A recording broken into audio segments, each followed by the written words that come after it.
Well, good evening, everyone. My name is Barry Kassler, and I'm the Program Administrator for Stoughton's Community Preservation Committee. And I want to thank you all for coming tonight.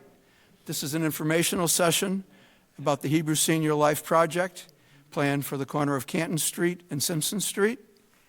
And I want to tell you a little bit about why the Community Preservation Committee supports this project. The Community Preservation Committee voted unanimously to support the project. It basically checks all the boxes that we were looking for in a community housing project. First, the project qualifies as community housing under the Community Preservation Act. There's a strong need, I'm sure most of you know, in Stoughton for senior housing. There's also a strong need for affordable housing, and combined, there's a strong need for affordable senior housing, and that's what this project is about. There's a long waiting list for affordable senior housing in Stoughton, and the need for an affordable senior living type of project will only grow as Stoughton's population continues to age. The project will be built on property that Hebrew Senior Life, the applicant, already owns, so you don't have to worry about any delays in procuring the property. There's no additional expense in acquiring it. Now, the project contains a significant component of local preference for Stoughton citizens. And Hebrew Senior Life will ensure that all 200 units, it's a 200-unit project, will remain affordable in perpetuity by filing a deed restriction with the Registry of Deeds. And what that does is that will substantially increase Stoughton's affordable housing inventory. Currently, our affordable housing inventory stands at 11.06%. And as some of you may know, if any town's affordable housing inventory falls below 10%, then that town loses the ability to control what type of housing gets built. So we're about a percentage point above that. The 200 units in this project will raise our housing inventory by a full 1.5 points. So if nothing happened between now and the time this is built, it would go from 11.06 to 12.56, giving us a little bit of a safety cushion above that 10% mark. I will tell you that there is an existing project which only has a temporary affordable housing restriction on it, and that is due to expire in 5 years. It's over 100 units. If that expires, our affordable housing inventory would be just above 10%, would be dangerously close. And this project, as I said, is 100% affordable housing. The CPA fund does have enough money to support this project. We looked at it very carefully. We had the option from the beginning of presenting the project as either a bonded project or a cash project or some combination of the two. Originally, we voted to do it as a hybrid, part cash, part bonded. But responding to concerns raised at the Finance Committee, we decided to recommend it as an all-cash project. And I'd like to introduce the Treasurer of the Community Preservation Committee, Michael Barrett, to explain a little bit more about that.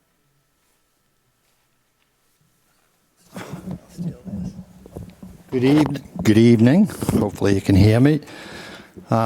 Those of you who know me, my name is Michael Barrett. I have actually been treasurer on the Community Preservation Committee for about 10 out of the last 12 years, I think. So I've been immersed in a lot of the numbers. As Barry alluded to, this is an expensive project which raised a lot of concerns for us and probably for many of you as well.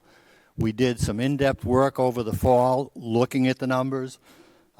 You're all welcome. If you haven't seen some of our committee meetings, I usually go through a PowerPoint deck, 10 or 12 pages, and probably a lot of boring detail, but my fellow committee members are nice enough to put up with it. I think it establishes a very good base for where we are. So what I want to do tonight was just a one-page kind of talk through some of the big numbers of where we stand financially on the Community Preservation Committee. From 2009 to 2023, we've had a total of about $17 million in revenue, which includes $4 million that we have borrowed for various projects, Glen Echo being the biggest. As Barry said, we originally thought this project would make sense to bond. It's a perfect type of project for bonding. We weren't 100% convinced 9 months ago that we would be in a strong cash position, so we looked at that as an option. We went through a couple of committee meetings ourselves and then with the IGR and Finance Committee and decided it makes a lot more sense for the community if we do this with cash. So the other important thing out of that $17 million is that almost $3 million of that has come from the state in the form of matching funds. $3 million poured into our community that would not exist if we didn't have the CPC.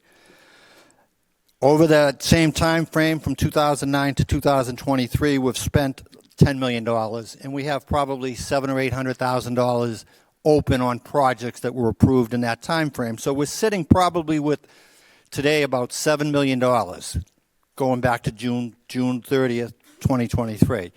We have 2024, where we budgeted $1 million worth of revenue, and we had a very big year with $3 million worth of expenses, and the expenses included, I think it was 11 projects last year for $2.3 million.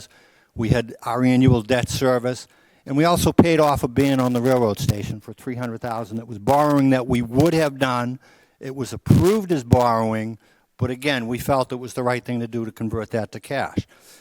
In fiscal year 2025, in addition to with this project, we're projecting about $1.2 million in revenue, and we've got a total of $4 million in spending, 2.3 of which is for this project. All of that will leave us, if all of this money got spent in the next year, would still be $2 million positive cash balance. In reality, it's going to take 2, 3, 4 years before these projects that I'm referring to that have been approved will get spent. So we will still have several $1 million of cash available to continue these projects with money coming in. But we also have a lot of good projects on the board. We took a hard look at the projects that were coming into us for 2025, and we cut back on a number of them because we knew there was some big numbers involved. So my role, simply to not necessarily convince you, but to reassure you, we've done our homework. We believe this is a good project. We know that we have the finances, and certainly I ask for all of your support in helping us to get there. Well, thank you, Michael, for that. I just want to mention that, as Michael said, the total cost to Stoughton is $2.3 million. It's 200 units, so that means that the cost per unit is $11,500. And that's a bargain, because it would be difficult for the town to build affordable housing at $11,500 per unit. I want to introduce Mark Semanian. How is everybody tonight? It's good to see you all. Much larger crowd than I expected, and I'm grateful for that, for your interest in this. I want to tug on your heartstrings a little bit. I've been involved in politics here in Stoughton for the last decade. And the one thing that I can honestly say I have heard time and time again since 2014 is we need affordable senior housing. It comes up every year. We've had a number of projects that didn't quite meet the criteria of truly affordable senior housing. This project does. This is a 100% affordable project. The cost from the CPC, which, by the way, we've spent, with the exception of the COVID, $0 on affordable housing or community housing, which is one of the 4 major categories that we can participate in as a CPC. The COVID-19 Relief Fund was the first time we were able to spend money on housing. Secondly, I can't build a shed for $11,500, if I'm being honest, let alone a place for somebody to live. Is this perfect? No, it's not perfect. Nothing's perfect. This is a private company that's bringing this to us. But again, for less or just about 2% investment by the town, we access, $43, I believe, for every dollar that we put into it. That's a lot of commitment from the state for a small ask from us. So I'm asking you all, please fulfill the needs of our seniors. And I haven't even bothered to talk about our baby boomers, who are all now retiring and who will need housing. We have roughly 3,000 seniors on our waiting list for affordable housing right now. 3,000. And that's just our seniors. When the baby boomers comes on, you can up that by 400%, easily. And I think I'm being conservative with that number. It's not sustainable. This doesn't fix our affordable housing needs for our seniors, but it's a heck of a good start. And I truly hope you'll all consider approving this at town meeting. And I want to thank you, and I want to thank HSL for being here tonight. Barry? Thank you for that, Mark. One of the things I wanted to mention was that a lot of the money will be coming back to Stoughton in the form of permit fees. The proponent anticipates spending over $1 million in permitting fees for the project. And the project will also create job opportunities, both during construction and in staffing after the project is built. The proponent will work with the Council on Aging to provide programs which will be open to the entire community. That's another community benefit, which is something that the Community Preservation Committee always looks for when it recommends a project. This project is environmentally conscious, it uses sustainable energy practices, and it provides open space. So the Community Preservation Committee unanimously and enthusiastically supports this article. For us, it's an ideal project to provide much-needed housing for a group within our community that has expressed a strong desire and a strong need for this type of project. You yourself may know people in your neighborhood or in your family, or maybe you yourself would benefit from this project. And Hebrew Senior Life has many years of experience as an organization. It has built high-quality senior living facilities in our local area, including neighboring Canton and Randolph, and throughout Greater Boston. It's a top-notch firm with a top-notch reputation and is known for going above and beyond in working with the communities it's located in. It has over a 100-year history, and that attests to its success and to its commitment and to its vision of helping seniors age in a healthy, supportive environment. And with that, I'll turn it over to Hebrew Senior Life. I'd like to introduce to my left Kim Brooks, who is the Chief Operating Officer for Senior Living at Hebrew Senior Life, and Deb Morse, who is the Vice President for Real Estate. Thank you so much. And before we get started, we just want to introduce the rest of our team. We have some members out here, and then we have Philippe here. Ricky, Amanda, you want to just stand up quickly and introduce yourself? Hi everyone, I'm Amanda Bernardo. I'm the Director of Public Affairs for Hebrew Senior Life.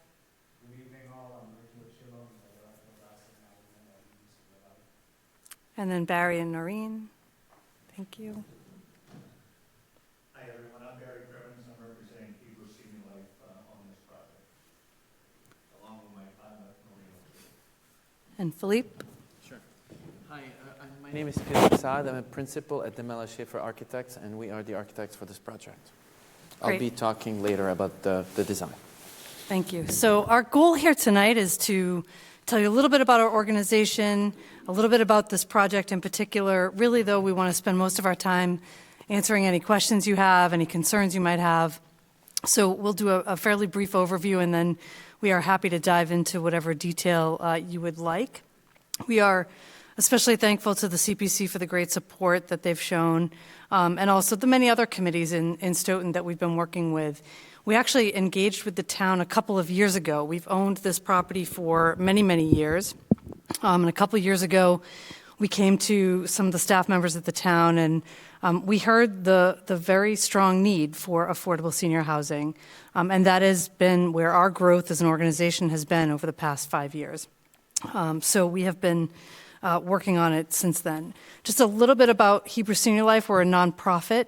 We have been in existence for about 120 years. We're based out of Roslindale in Boston, and we have all of our services, our direct services, are in and around the Boston area, primarily on 7 campuses. And those are in Roslindale, Canton, Dedham, Brookline, Revere, Randolph, and most recently Dorchester. So we are an organization that focuses on all seniors. So we're in a lot of different businesses, we provide a lot of different services, but it's all about older adults. We have a large research division. We do a lot of teaching. We are partnered with many of the schools across Massachusetts, teaching people in all disciplines in senior care. And then our direct services range from long-term care and short-term rehab for our facility-based services. And then we have assisted living, and then we have independent living communities, both market rate and affordable. And then we also have a home and community-based services division where we have home care, we have hospice, we have a number of other home services and outpatient practices where we provide different services to people. So our affordable housing model, which is what we're talking with you about in this project here, we have been providing affordable housing since the 70s. Started with our first community up in Revere. And we now have just over 1,000 units across 4 campuses. And those are all permanent, independent, affordable housing. And for us, that always includes a lot of services. So we spend a lot of our time and energy making sure that whenever we have an affordable housing community, we can bring a package of robust services to people, everything from fitness to social work to all of our healthcare services, if people need those, to a social services team that can make sure people have access to anything they might need out in the broader community.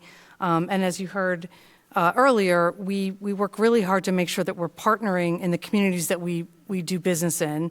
We don't need to duplicate services. If there are already things here, we want to partner with people to make sure that we have a well-rounded offering for the people that are living with us.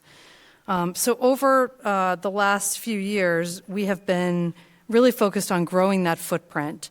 So we most recently opened up additional units in Randolph. Those are attached to a community that we already had there. We had some buildable land, and we were able to add 45 units of housing in Randolph. And then we just recently opened a community in Dorchester, 43 units there. And then we have a community under construction in Brookline as well. So that is on the campus of our other affordable housing there. So this is the next one that we've been spending a lot of our time and energy on, and I'll turn over to Deb to talk a little more specifically about our proposed community here in your town. Thanks, Kim. Thanks, Barry. I think before we get started, I just wanted to make sure people knew that we had some refreshments, including some pastries that are kosher for Passover, if anybody is celebrating that holiday. I also want to acknowledge and thank Chairman Cavey, Town Manager Tom Coulter, and Executive Director of the Stoughton Housing Authority, Colleen Doherty, for coming tonight. We really appreciate the time that you're invested. We know that you're in an incredibly busy time for the town of Stoughton with town meetings coming up, and we thank you for your time tonight.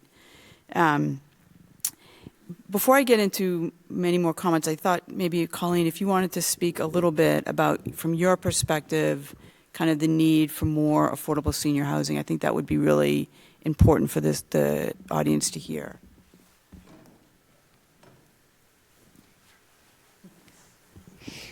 Hi. My name is Colleen Doherty. I am the director of the Stoughton Housing Authority. And here in the town of Stoughton, there is a lot of need that we can see through our wait list. It is very clear that the town needs more affordable housing. And there's a lot of elderly that I think would like to stay in the town. And this makes a difference for you too. If you don't have affordable housing here, then your community starts to change. Your community changes because the people have to find an affordable place to live. So it's either going to be in Stoughton or they're going to have to go somewhere else, or vice versa.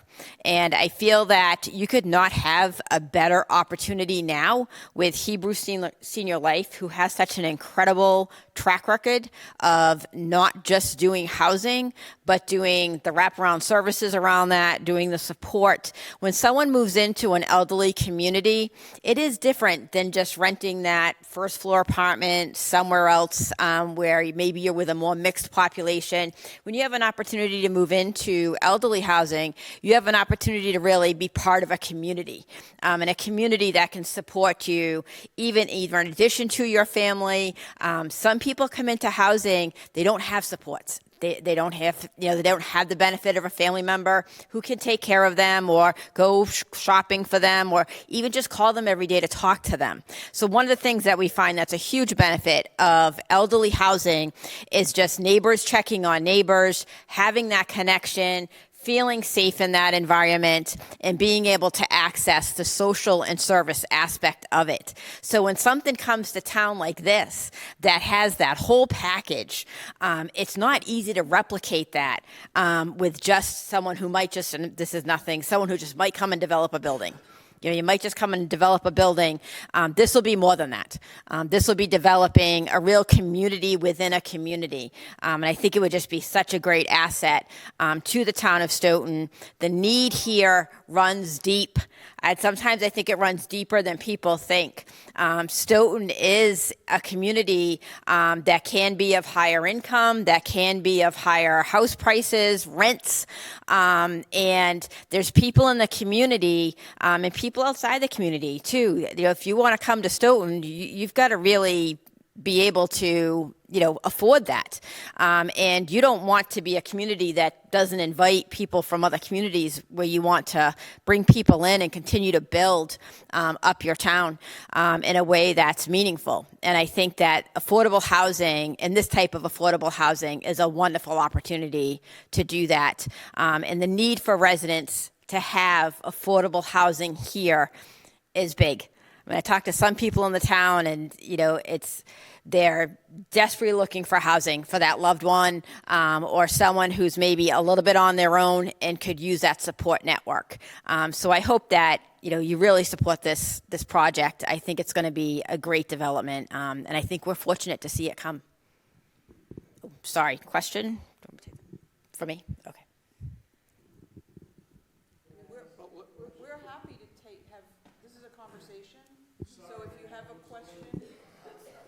Wait till we bring you to my Lindenwall, Precinct 5 Town Meeting member.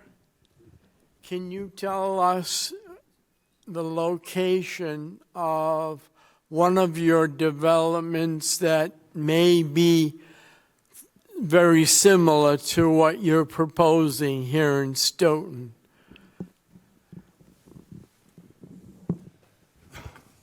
Sure, we can. Do you want? We have multiple communities, so we could certainly open those up for tours if people would like to come see it. We have probably the closest one location-wise that would be similar is Simon C. Fireman Community in Randolph,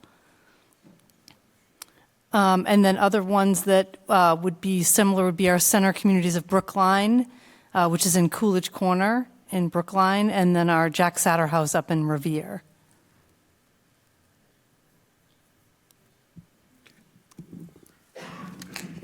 All right. Cynthia Walsh?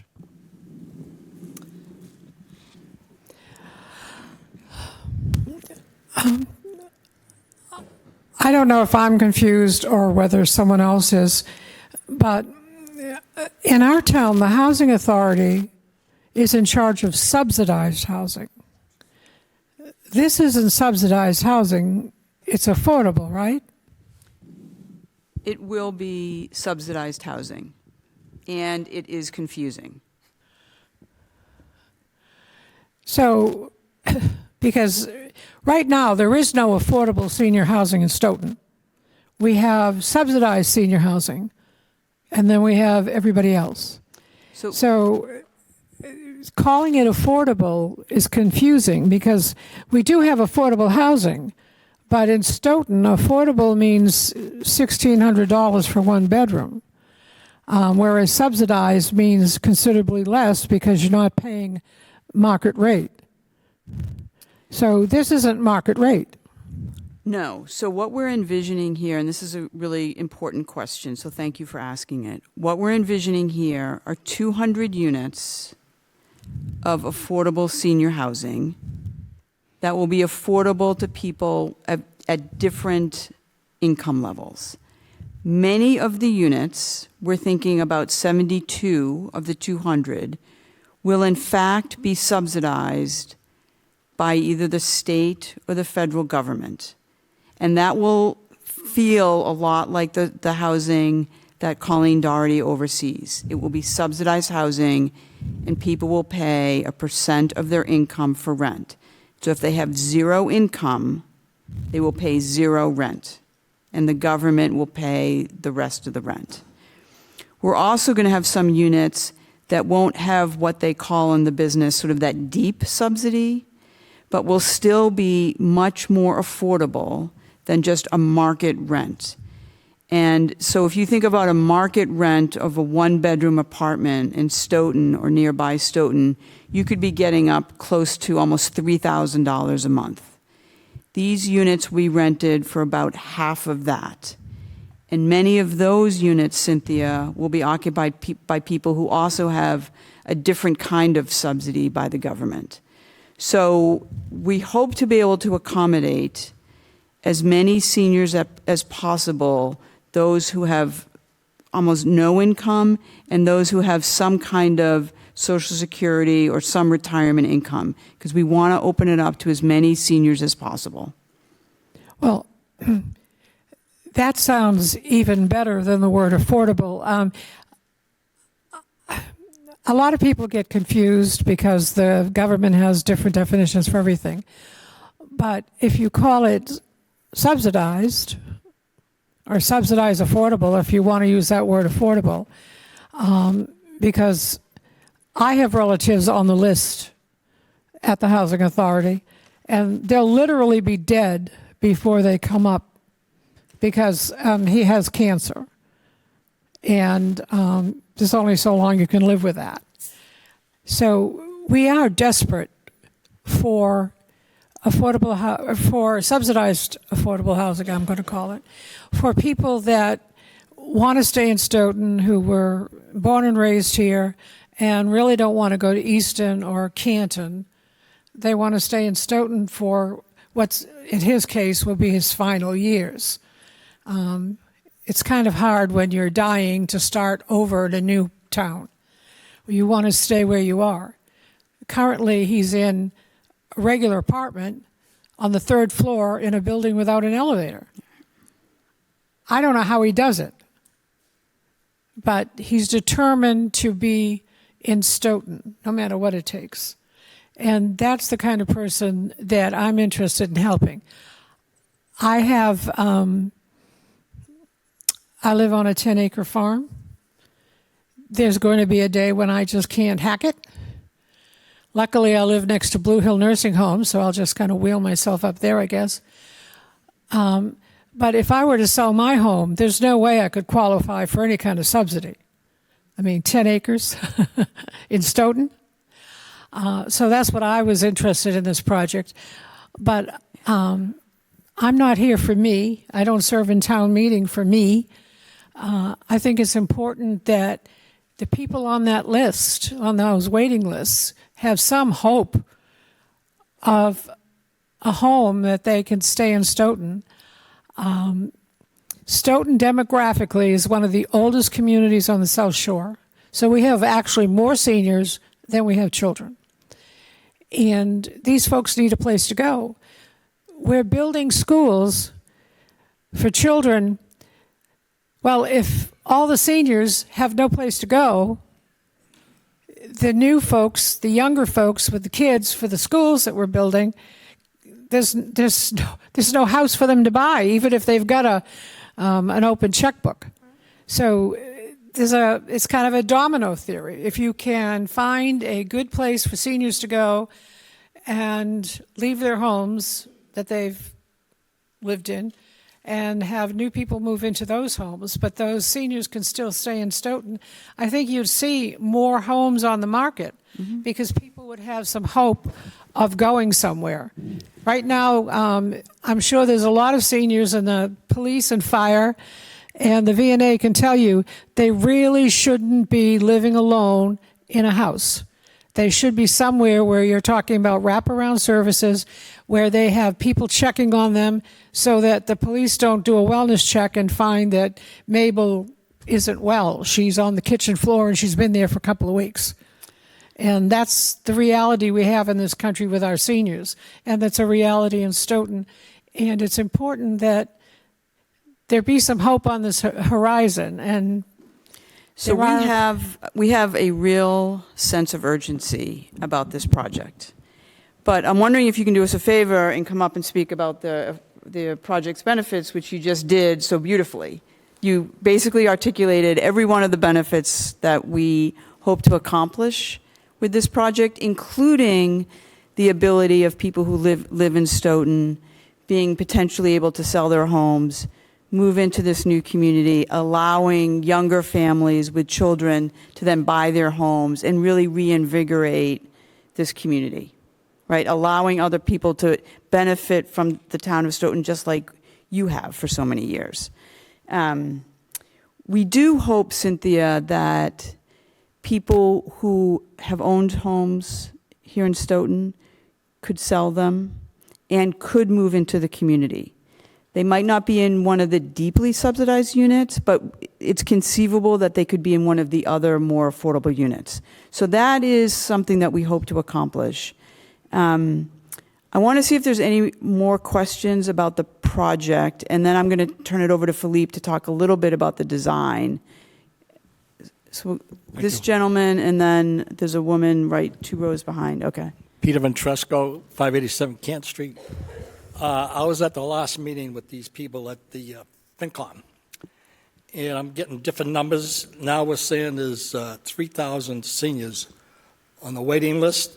At the last meeting, they said 5,000. The combination. Now, let me finish, please. Okay. Now, I don't care if it's 3,000 or 5,000. That's not just Stoughton residents. That's their list of people made up of the whole state. So let's just say it's a low figure, 3,000.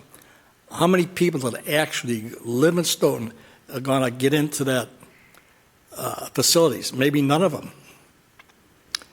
Because you take a bunch of people out of that 3,000. I don't think they're going to look and see if they're from Stoughton or Canton or Sharon. So we have no guarantee that Stoughton residents are going to get in there first. We're just guaranteeing whatever that small batch is going to be is going to be from the list that the Housing Authority has. Am I right saying that? So it's a really important question. The Housing Authority, and Colleen, jump in here when I say something incorrect, has 2 different waiting lists. One is to move into its physical buildings that you know of that exist in Stoughton. The other is people who are looking for sort of a mobile subsidy where they can move anywhere. When you add those 2 waiting lists together, you get to a number that's pretty close to 5,000 seniors looking for some kind of housing subsidy. So that's point 1, I think, of your question. The second part of your question really gets to this sort of local preference and how can we make sure that as many Stoughton residents as possible benefit from this new community that we want to build. We have had great success in our 3 most recent communities, in Dorchester, in Brookline, and in Randolph, in requesting and receiving approval from the state government for a local preference. That request and that review is driven 100% by the demographics of the community. We need to show that there's some diversity that already exists in Randolph, in Brookline, and in Dorchester. And by showing that, we can support our argument to the state to say, we think there should be a local preference here. We have just started compiling those statistics for Stoughton. We have every intention of asking for a local preference from the state for this project. And again, we have a really good track record with that, but it's really driven by census data and demographics. But that is our intent, and that is why we're here tonight, to talk about how this project could really benefit you and the residents of Stoughton. All right, so it all depends on the state. All right, my next question is, the last time I was here, they said the median priced home in Stoughton is $450,000. And if I was to sell a house, that's worth more, but let's just say it's $450,000, I wouldn't qualify for one of these apartments. So the way this works in affordable housing, if you were to sell a home for $450,000, let me just do this the simplest way possible. that money goes into the bank. Let's just pretend that that money goes into the bank.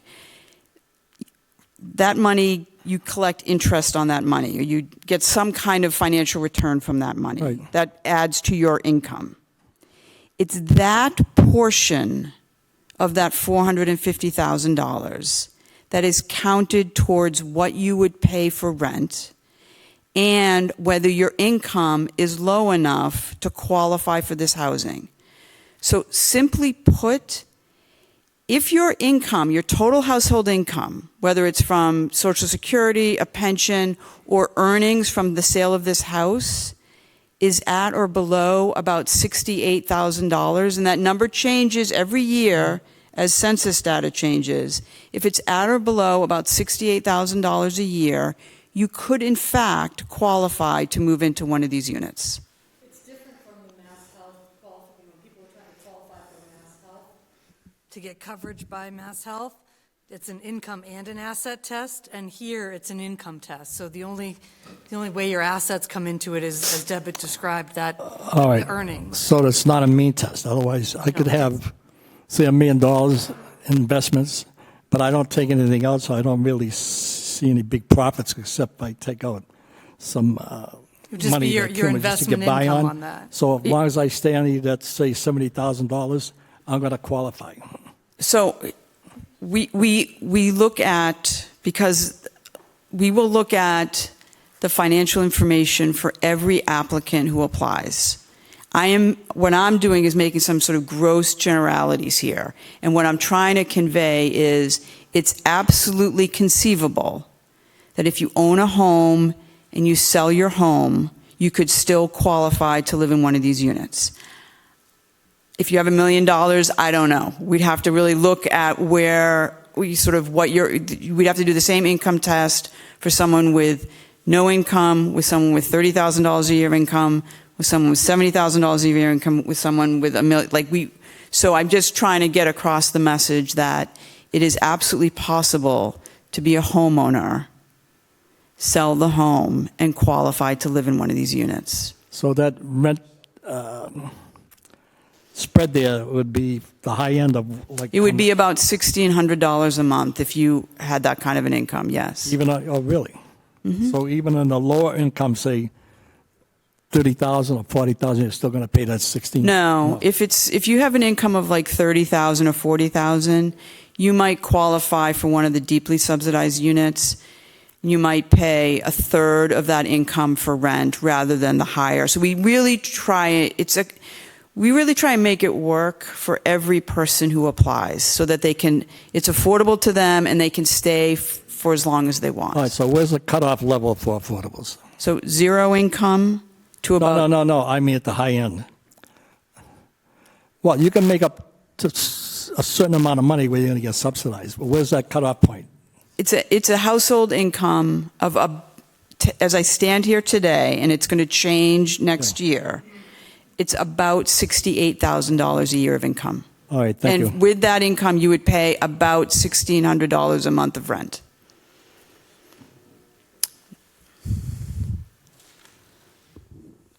Thank you. Pat Colburn, Precinct 4. I just want to go a little further into that because the devil really is in the details, and I'm not understanding how that would work.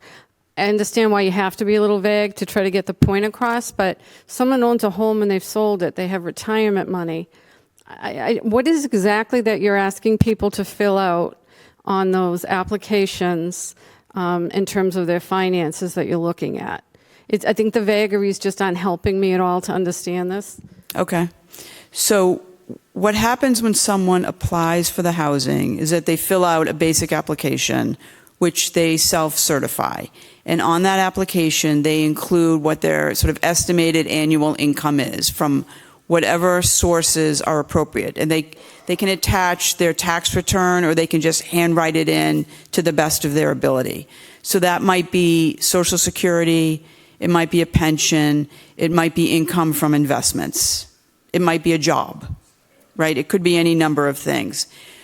We will then meet in person with the applicants, and we will require that we collect a certain amount of information. And again, that might be tax return information, W-2 forms, pay stubs, whatever is appropriate for that person, bank information, and we will determine, and we have staff who are trained in this. This is all they do, is certify whether a person is eligible to live in our supportive housing sites. And so we will determine, based on this third-party income information, whether someone's income allows them, are they qualified to live here? I guess my follow-up then is, how do you choose? I mean, based on the numbers we've heard, 3,000 to 5,000 people, you'll be inundated with applications. How do you choose? Is it first come, first serve? No, so that's a really good question. You're right, we are going to be inundated. At our 43-unit new property in Dorchester, 43 units, we got over 900 applications. At our community in Randolph, the Simon C. Fire community, 45 new apartments, we got several hundred applications. There is, as Colleen articulated, that kind of a need. The people submit their applications, they self-certify, we don't sort of check on that. And then what happens, it's not first come, first serve. There will actually be a lottery. The lottery is done electronically, so there's no event to show up at. We literally enter the information into a computer system and we press a button. It used to be that literally we had like a lottery and we pull numbers out, but now it's just done through a computer. And that lottery includes certain preferences. So for example, if we are successful with the Commonwealth of Massachusetts and we have a local preference for seniors from Stoughton, seniors who say that they live in Stoughton, and we will certainly confirm this, but if they say that they live in Stoughton, they're going to go into a different bucket because they're going to have a preference over someone who lives somewhere else in the Commonwealth or somewhere else really in the country. And then we order them. We have a certain amount of time for people to submit their applications. It's a very regulated process. We are overseen by several staff from Fair Housing to make sure that we're doing it properly and we're not discriminating against anyone. It will be available in multiple languages. We will have staff who speak multiple languages. If people need any accommodation whatsoever, visual, hearing, mobility, anything, we will make ourselves available to accommodate everybody. And then when it's time for the lottery, we hit a button and it orders the applications. Again, if there's a local preference for Stoughton, they're in a separate bucket, and then everybody else is sort of ordered, and we start calling, like literally we call people one by one and we say, whether we meet them here, or we can meet them at the public library, we can meet them anywhere, whatever works, and we start meeting with people one by one to introduce them a little bit more to the project and start collecting third-party income verification information. Hold on one second, I just want to finish. Okay, so then you base in the first thing on the honor system. Then they get called, and then you ask for more. Yeah. Okay, thank you. You're welcome. The gentleman in the yellow shirt, do you want to go? Obviously, we do need elderly housing in Stoughton. It's been, I don't know how many years, but it's been 30-ish. Excuse me a second. Oh, I'm sorry. Edward D. Felice. Is the property, the final property, is that going to be owned by you folks, by the town, or a combination of both? It will be owned and managed by Hebrew Senior Life. So does that mean that your property is going to be taxable? We fully intend to pay real estate taxes, yes. Okay. The other thing that no one likes to talk about, but if you build this to the max that you can, what's to prevent the state from filling those units with migrants? They do it now with hotels, et cetera, et cetera. So I could envision where you could build this and all of a sudden all the units are filled. Yeah, it's a really good question, and I can absolutely appreciate why you might be concerned and why you would be asking that. the Healy Driscoll administration has a lot of priorities on their plate right now. One of them is certainly addressing the refugee crisis. Another one is supporting communities that want to build additional permanent affordable housing. And that's the lane that we're in.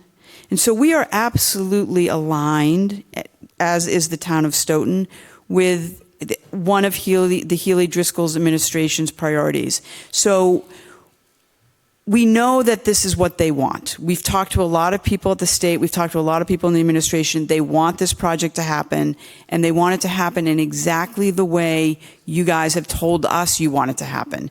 They want it to be for Stoughton residents. They want it to be permanently affordable senior housing. They want it to be of the utmost sustainable design and construction so that we have the smallest impact on the carbon footprint as possible, and they want it to happen quickly.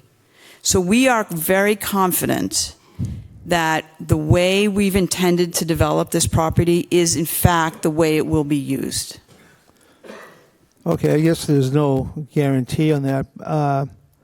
I would be very sad if we went through this whole process and something like that did happen, and the poor residents of Stoughton may not even have a shot.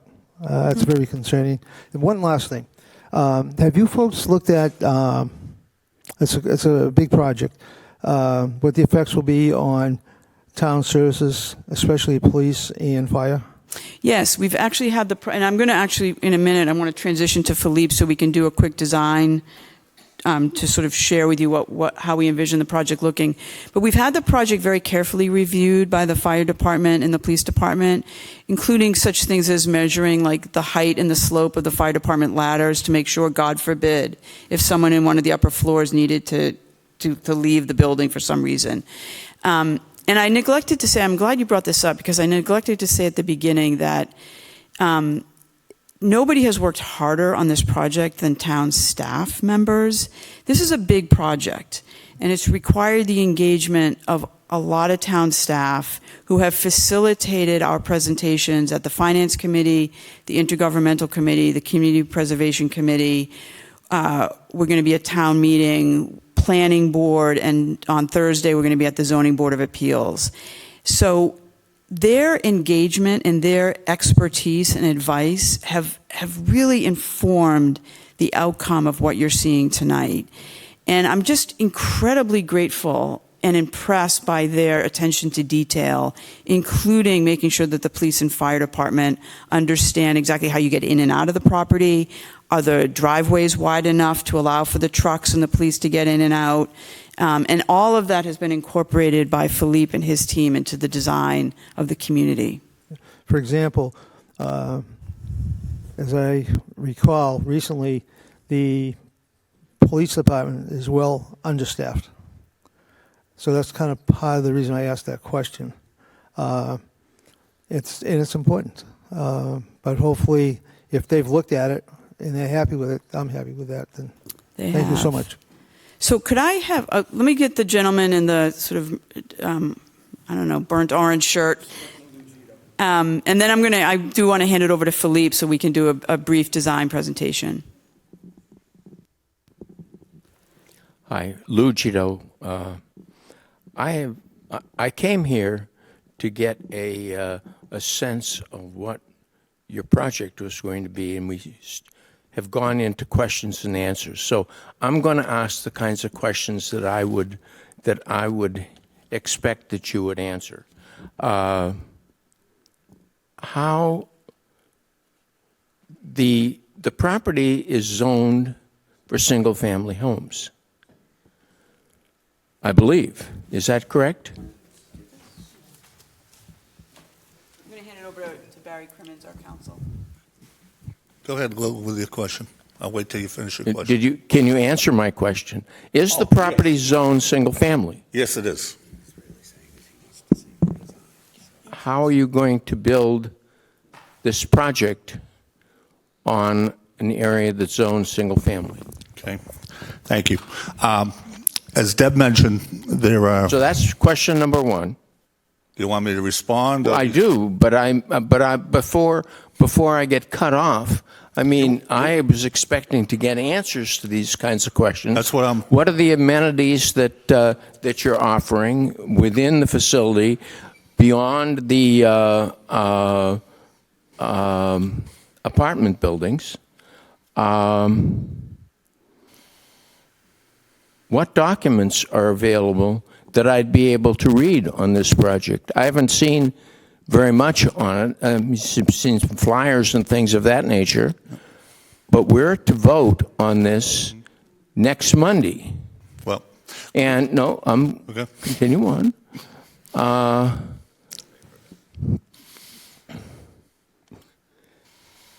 Well, let me stop there for a while. I mean, I do have others, but... No, I can take two of those questions, and then I'll let Philippe take one of the others. So you asked, how is it that we can build this development in an area that's zoned for single-family homes? Deb mentioned that on Thursday night, we have our first hearing, actually right here in this room, before the Zoning Board of Appeals on our application for a comprehensive permit, what often is referred to as a 40B application, Chapter 40B of the Massachusetts General Laws. Without getting into all the specifics of that, that's how we're able to hopefully build this project. We basically need two local approvals. We need the approval of you folks who are members of town meeting when we come before you for the article for the CPC funding that has been talked about at the beginning. And although town meeting opens on Monday, we're not expecting this article to get reached on Monday. It's Article 37, as you're probably aware. As far as where you can get information, you as a town meeting member, Lou, should have received an email that went out by us approximately 2 weeks ago that had a link to documentation that was filed both with the Finance Committee as part of that process, but more importantly, with the Zoning Board of Appeals as part of our comprehensive permit application. If you did not receive that, we can do one of two things. We can resend that to you to make sure you do get it. Secondly, that information is available downstairs in the building department. So whichever form is easier for you, we can accommodate you. And that's true for, obviously, everybody in the room. If you did not receive our email that had a link to the documents, let us know before you leave tonight, and we'll make sure you get that. Or once again, that information is available downstairs in the building department.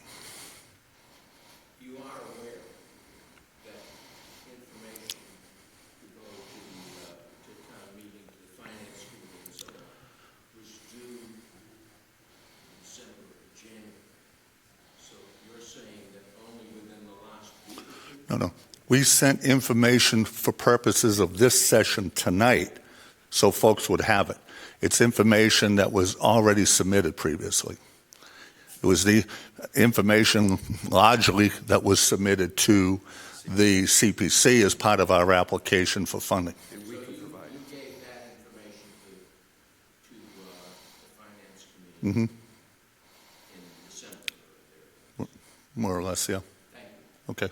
And then there was another part of your question, I think having to do with the amenities that Philippe can address. Good evening, everybody. I am the architect for the project, and we've been working with Hebrew Senior Life over many years. My team specializes in senior housing, so this really, and affordable housing. So this project really falls within our expertise, and I'll walk you through all the different aspects of the project, starting with the site. And if we look at the site here, this is an aerial photograph. Is it better now? That's an aerial photograph of the site. So the boundaries of the site are this big rectangle in white. However, the site is very wet. And everything you see in the middle in this kind of green overlay is wetlands. Wetlands, we cannot build in wetlands. And if some of you visit the site or walk by, wetlands are a portion of the environment where sometimes they're not apparent to the naked eye, so we had to hire specialized people to flag the wetlands. So they provided this survey to us. So what does this give us and why this is out here? Is because it's true it's a big site. However, the buildable area of the site is in this corner right there. It's a portion of the site that is slightly uphill. It sits maybe 4 or 5 feet above the wetland, and it's the only suitable buildable area. It sits at the corner of Canton Street and Simpson Street. Now, looking at that, this is a map of our site as we look at it. We're starting to zoom more into the area where the building will be located. Again, Simpson Street and Canton Street. And then this is the triangular area that I've noted earlier before. There is some topography, but not much. It's fairly flat. Some images overall of the site. Many of you who drive on maybe Canton Street, you will notice that there's a stone wall right at the corner, and there's a lot of vegetation as well.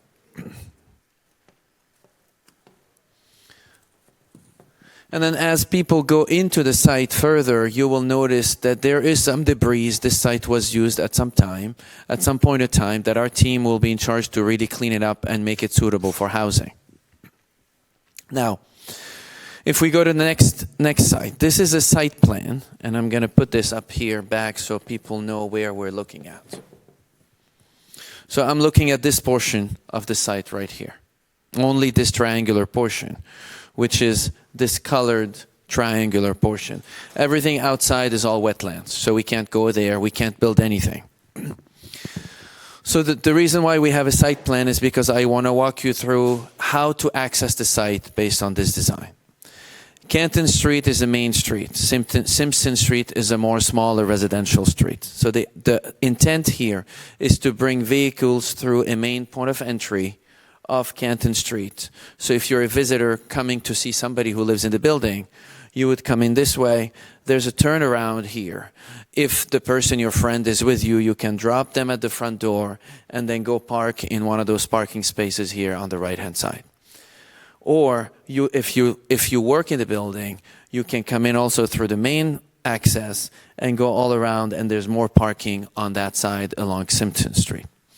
What our team has been doing is we're trying to conserve some of the elements of the site that are the most visible and important. So what we're doing, the stone wall here along the edge will be maintained, because also we want to maintain the buffer vegetation along this corner, which is an important portion of the site. It's part of the history of the site. There is a secondary entrance to the site which is required, because you can't bring all vehicles in one place and lock them into the parking lot. At the end of the buildable area, there's also an exit and an entrance, but it's a secondary entrance along Simpson Street. So if you park in this area, you can exit this way, or if you live on Simpson Street and you want to drive in to see some of your friends, maybe you could access also the site from this end. You'll see a lot of green. All that green means this is an investment from our team and the client to really put more landscape into the site. Native planting, flowering bushes, to really beautify this whole area. There's a planting buffer between the parking and the building all around. But also, more importantly, if you're one of the residents or the visitors of this building, you could really enjoy as we call it, the backyard of the building, which looks onto the wetlands. This is a pretty spectacular site, and when everything is green, in a month, you can have a view like this from the backyard of the building. We've sited the building in a way that a lot of the residents and its visitor could really enjoy the outdoor space right here. That would be an outdoor amenity space for the residents and the visitors. Now, I'm going to move to the next slide here, or the board, which is the floor plan of the building. Just since you had mentioned parking, yes. How many spaces will there be parking? I knew that. It's written somewhere.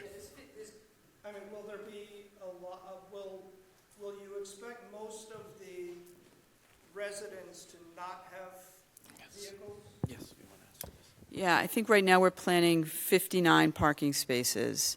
The anticipation is, like at our other supportive housing communities, that many residents, in fact, do not have vehicles. We will have transportation to get people to the senior center and to other appointments that they have. So we are really invested in minimizing our carbon footprint in this community, and that means being very intentional about the amount of parking. Thank you. So now if you are somebody who's coming into the building, whether you live there or you're a visitor, you'll come in through the drop-off area here, which is the main front door. And I'll just want to orient people. Everything that is yellow is amenity spaces. Everything that is blue is units. And everything that is gray is like toilets and storage area for the maintenance staff. So if you're coming in through the door here, there'll be a double door vestibule, there'll be a reception area to welcome the guests, and then immediately through this yellow space, you will see out into the nature and the backyard. So this will be a very spectacular view. We have located, this is an important portion of the campus and also of the idea of how this housing is going to give back to the community. There is a space right here that sits in between the entrance and right outside on the drop-off, because this is the multi-purpose room for the community, but also it will double up as a space where people who don't live in the building can also come in to partake in some programming activities that are happening on site. So it's really a community room built for the residents, but it will be open at times to the larger community. There's an event in Stoughton, it could be reserved in whatever way the discussion happens. So this is a pretty substantial multi-purpose room. It also can be divided into two small rooms if something's happening that doesn't require the big room. There will be a management office, a fitness room, as well as other amenities like cards room and game rooms for the residents who reside in the building. Now, a lot of people who think, well, there's the general public who's coming into the building, how is security going to be done? The security points are right before the elevators. So if you don't live in the building, you will not have access to the elevators. And we've located 2 elevators here and 2 elevators there. So each one of the wings will be fully accessible by elevator. 2 elevators is essential for senior housing. 1 breaks down. There's one always that works. I'll take you upstairs, and upstairs is very simple. Everything is blue because everything is housing. So this is how we have spread all the 1-bedroom apartments all throughout the floors.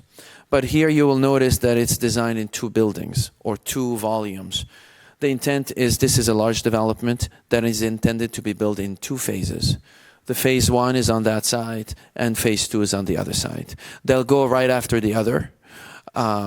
And the amenities, the majority of the amenities will come with phase 1, so that the residents of the first building will have access to the majority of the amenities, the multipurpose room, as well as the administration offices and the living room and the library, and so on and so forth.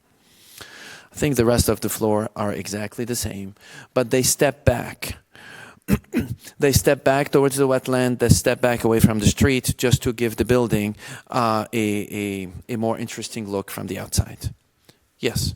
Quick question. How many stories? So I'll get to that in the next slides that I'm going to pull up here. And I'm going to start with the front door. So if you're driving along Canton Street, where's the site plan? If you're driving this way along Canton Street and you go in through this main driveway, this is what you will see. It's a building on 6 stories, 5 stories of residential, 1 story of amenities. So this will be the main lobby and entryway, a lot of glass and visibility. And then this is the community room that I had discussed that will be open at time to the general public. We have worked the architecture of the building in multiple colors to give it some interest. And as you can see, the volumes are slightly canted right or left for two reasons. To create interest in the architecture, because we understand this is a big building, but also at the same time to take advantage of the solar orientation of the different volumes so that we lower the energy use of the building to, again, lower our carbon footprint on the site and in the larger community of Stoughton. I'll go to the next slide. If you are on the backyard and you're looking back, these are the outdoor amenities that are here, their walking path, and the wetlands are right behind.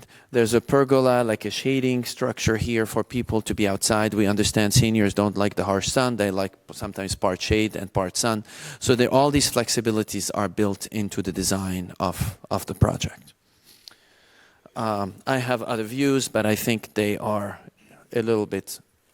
This is if you look back from the wetlands. You'll never get to the wetlands, but we put the camera just on the wetland side because it gives you an idea how the bigger development is broken down into buildings. And again, in different colors to really break down the architecture of the building. I think, yes. Sir? Hang on one second. I have a woman who's been I'm very sorry. patient here. Yes, of course. Hi, Anita Wood. I'm confused on the numbers. It's 200 units. Correct. And you're saying 72 go to federal. Is that seniors, or what age would those be? So total of 200 units broken into two phases. Phase 1 is about 96 units. Phase 2 is about 104 units. And that might change a little bit over time. No, So but, I'm going to get to your question. Oh, I just okay. wanted to orient you to the physical structures first.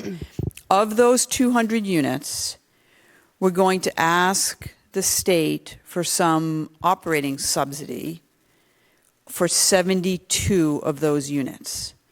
That means 72 of the 200 units would be deeply subsidized for people who are at the very low income level.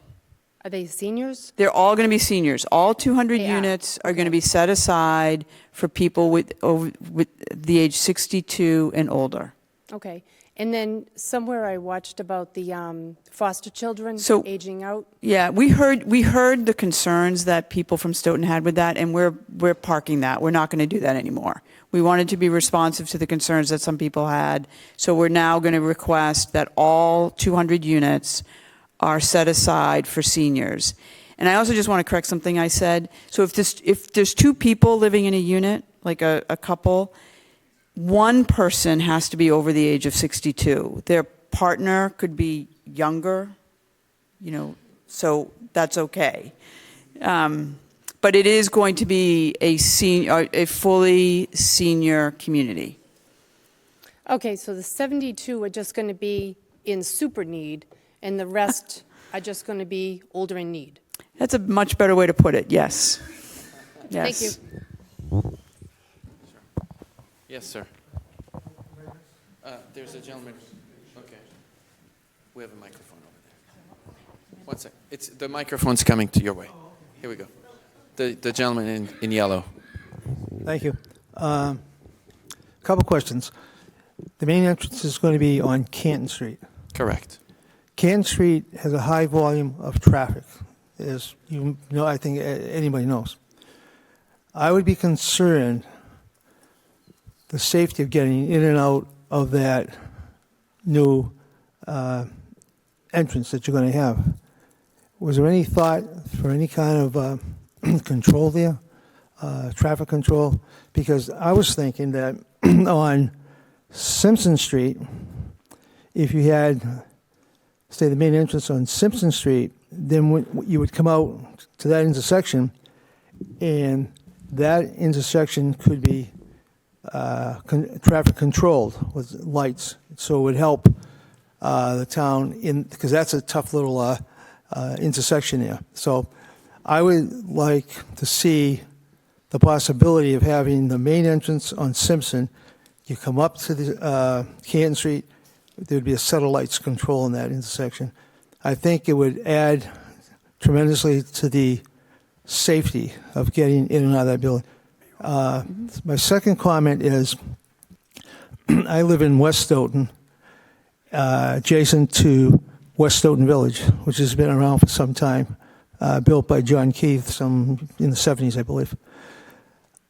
I'm thinking that, I'm not sure how many units, but I think maybe you folks should find out how many units are there and how many cars are there, because I don't think you're going to have enough parking. I think that project is only a two-story buildings. I mean, I could go over and count the cars there, but I'll bet you they're approaching 40 or 50 cars there.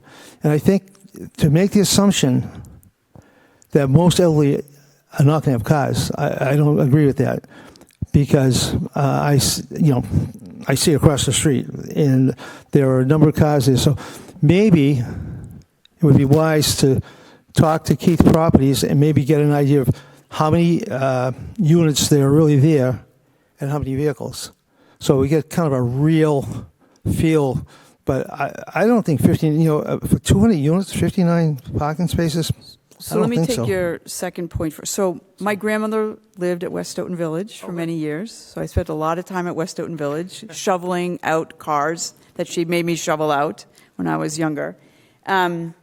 We will talk to John Keith and his folks to find out about what the parking situation is there. The other thing that we're doing is we also own property right here.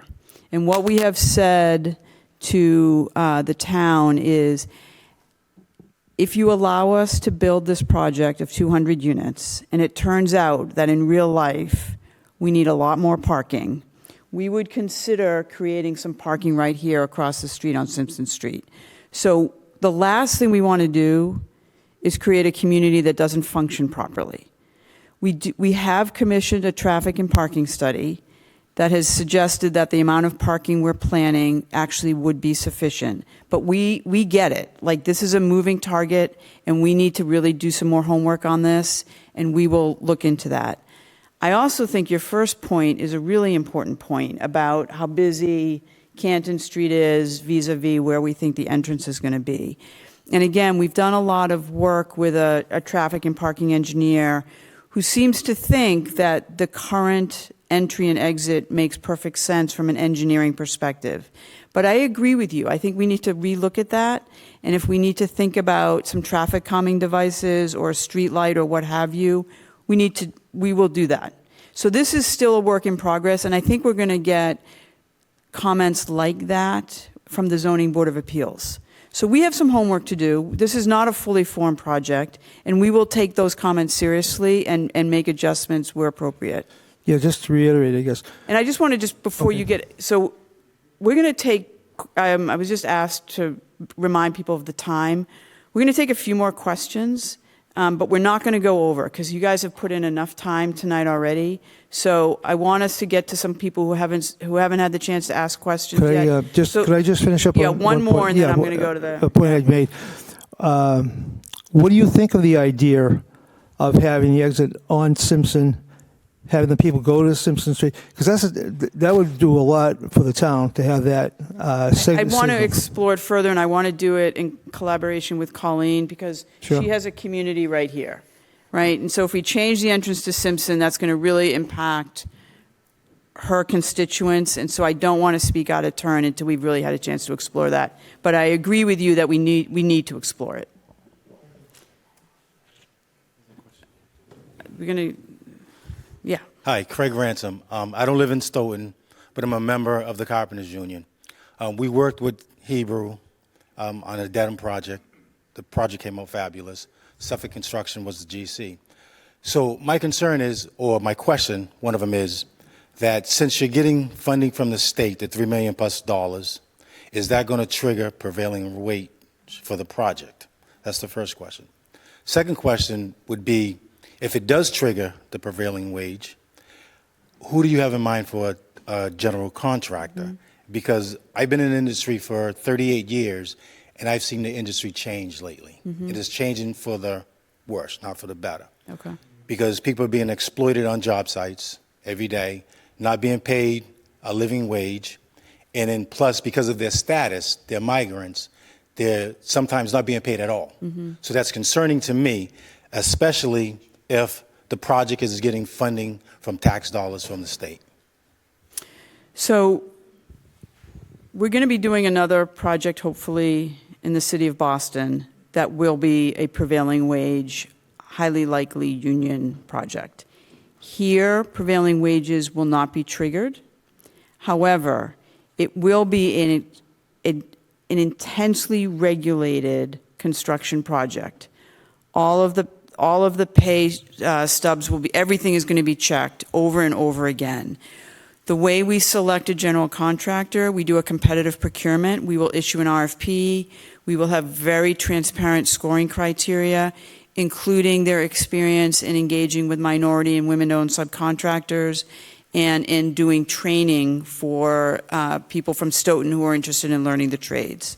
So our success on our track record so far in building these new communities, as you pointed out, is entirely contingent upon our engagement with general contractors who treat people respectfully and fairly. We cannot, as you pointed out, access these funds if we have anyone on the site who's not being paid properly, if the safety protocols are not in place, and if we're not giving opportunities to minority and women-owned businesses. Let's go to the next question. Richard Terry, 582 Canton Street. I'm a member of the CPC, and I'm also a town meeting representative.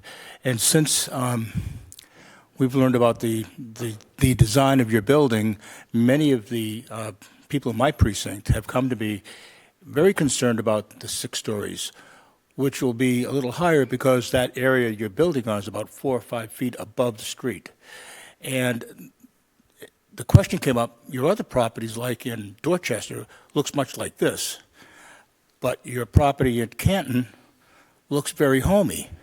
And so not only was the height a major concern from neighbors, but the starkness. I know you have taken a lot of concern about offsets and colors, et cetera, but be as it may, it's a big building on top of a hill overlooking much smaller buildings, so the proportion is way out of place, and my neighbors are not happy. My second concern is that intersection, as previous speaker mentioned, is a tough intersection. In addition, twice a day, all the school buses come out from the middle school and the high school, and even the chair of the planning board, Dan Kelly, has an office in the corner there. He sees the traffic as it is currently. Right now, traffic down at the other end of Canton Street near Tosca Drive and Central, there's no signalization there yet. That backs up 600 to 700 feet every morning. And I think my concern is with this added entrance and egress on Canton Street is only exacerbate the problem. So those are some concerns that neighbors are speaking about. Thank you. Yeah, and that's also more homework that we need to look into. Our traffic and parking engineer study indicated that, actually calculated the number of trips that would come in and out of this 200-unit community of about 678 per day. So if you think about 200 units with staff, but that would have a de minimis impact on any traffic in the area. We will further explore this because I fully understand your concern and your constituents' concern. With respect to the height of the building, also our communities in Brookline have 10 and 11 stories. So they're tall. They're tall buildings.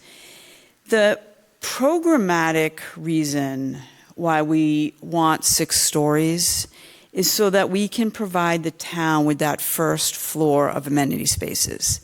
The only way we can afford the staffing and the programming for a floor of amenity spaces is if we can spread that cost over a certain number of units. So that's what sort of justified the need for the height, point one. Point two, as Philippe pointed out, we're constrained by wetlands. You know, we can't, unlike in Canton, do a low spread out building. We have a very prescribed footprint on which we can build. And so we had to go up. It's economic, it makes it economically feasible, but I think more important for members of the town meeting is it allows us to provide the kind of robust programming that I think would really benefit the seniors who live in this community, but also other seniors from Stoughton. It gives us the space and the staffing to do that. Deb, let me address just the height a little bit, because you mentioned that the building is higher than the street. In fact, it is lower than the street corner, and I'll explain why. Because the building first floor is at this elevation right here, which is 1, 2, 3, 4, 5, 6, 7, 8, 10 feet lower than the corner. So this corner of the building is halfway sunk in relationship to the corner. So it will appear 5 stories only from that corner. We had to align the first floor with the entrance on that side, which forced us to sink the building slightly into the ground. So it'll be hidden by also the vegetation and the small berm that is right here at the corner of the street. Hi, me again. I'm just a stickler on numbers. So if there's roughly 200 units, 72 of them are going to the federal super need. Does that leave 128 for our lottery? All of the units, all 200 units, everyone who's applying for any of the 200 units will be in a lottery. If you, whether it's one of the 72 super need or one of the 128 less super need, if you're from the town of Stoughton, so here's this big lottery where I'm standing. If you're from the town of Stoughton, you're going to be in this bucket of the lottery. You're going to be treated separately and better than people over here. All 200 units will be subject to the lottery.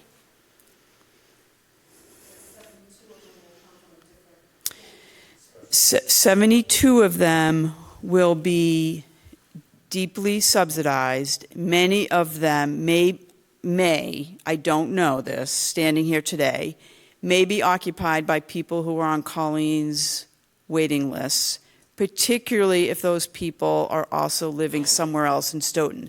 They may be doubled up with a family member. They may have some other housing situation that's been transitional for a long time. I don't know. But they will be treated, assuming we get a local preference from the state, they would be treated in the local preference lottery. So basically, you sell your house and you have some income, you fall into the 128. Yes, most likely. Again, I need to know your particular circumstances, but most likely. Colleen, did you want to jump in? I think sometimes it's a little bit of a misconception too, that you can also live in public housing and have sold a home.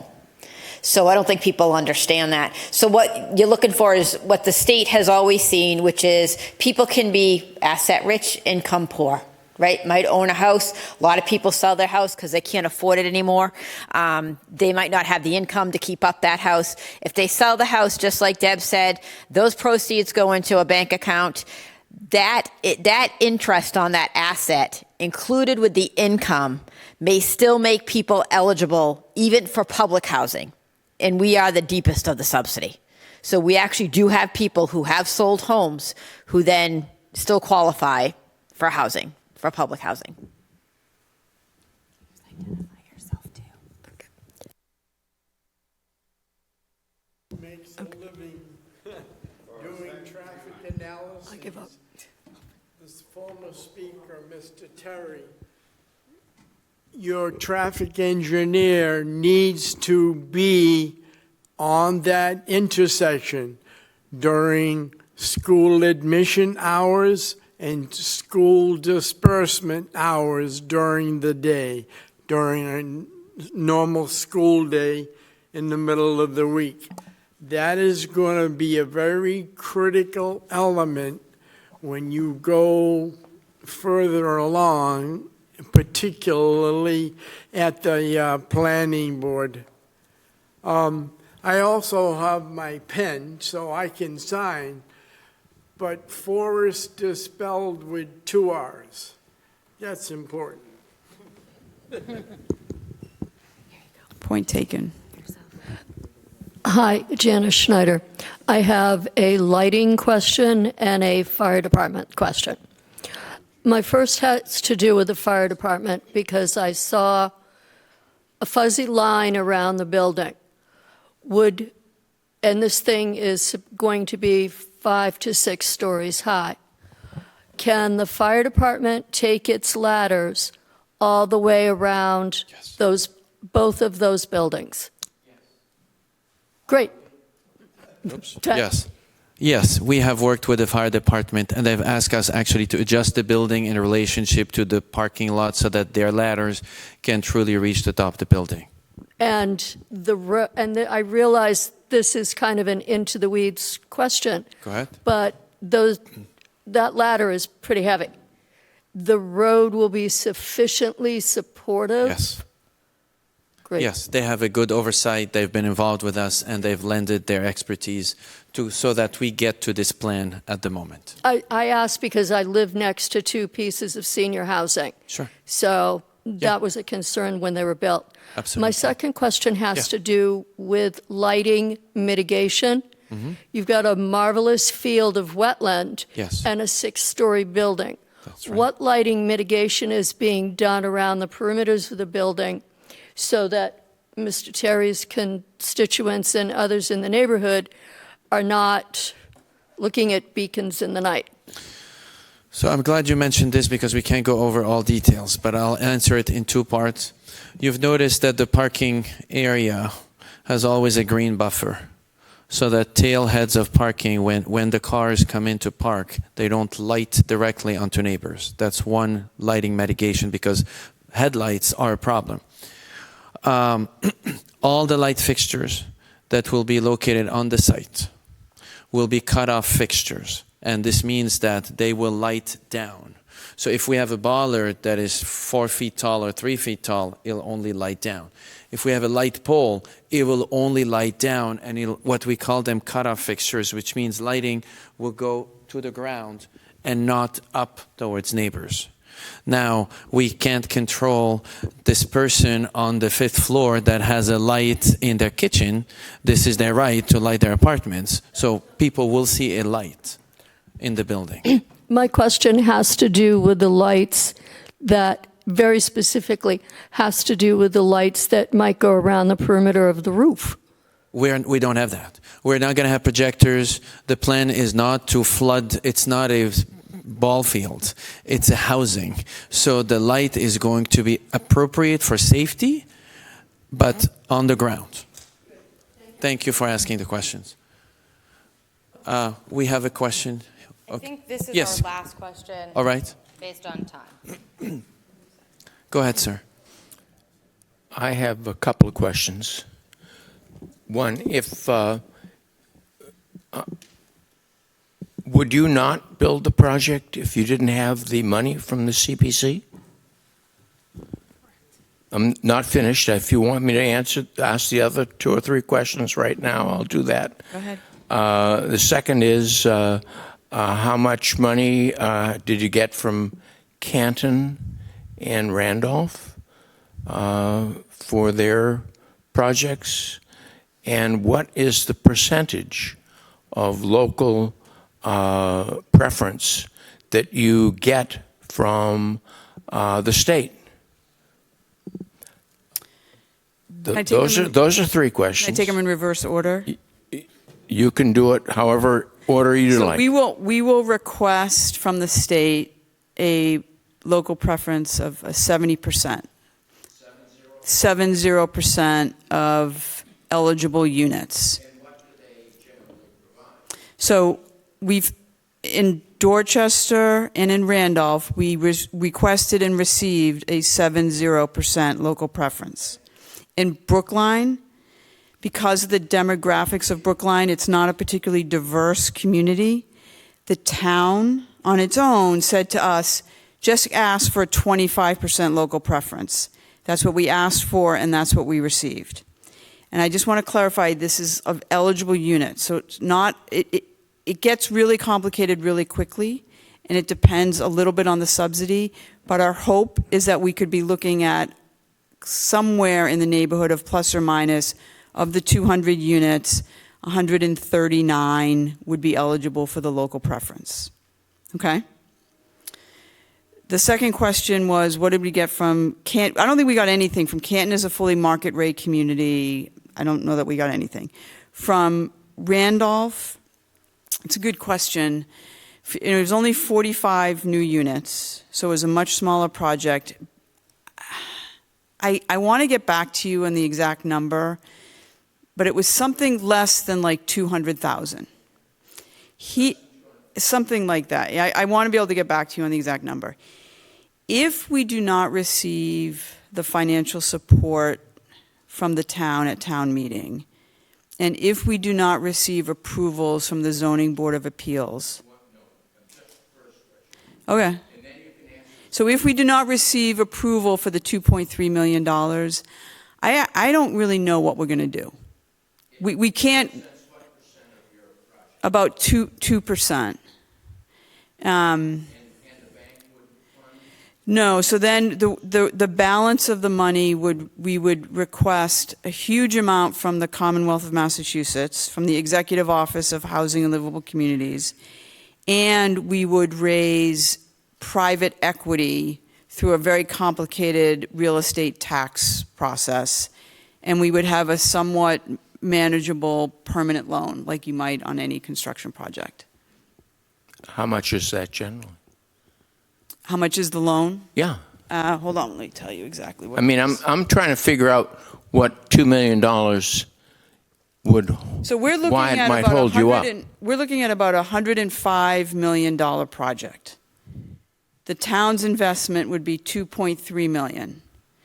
The balance would come from a loan of about $21 million. So you couldn't go to 23. I guess that's really the question that I'm can't. asking. Yeah.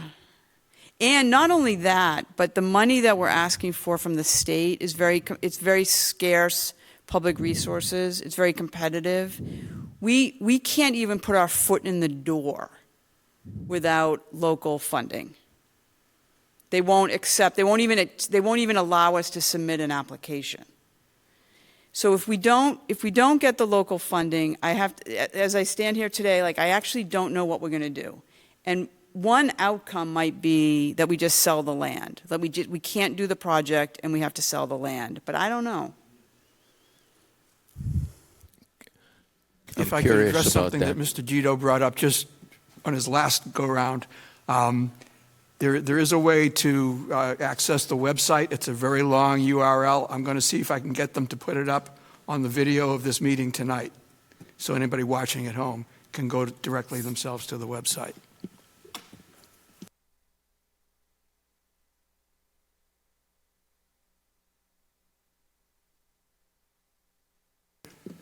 All right. Well, it's getting close to the end. I just want to thank all of our guests.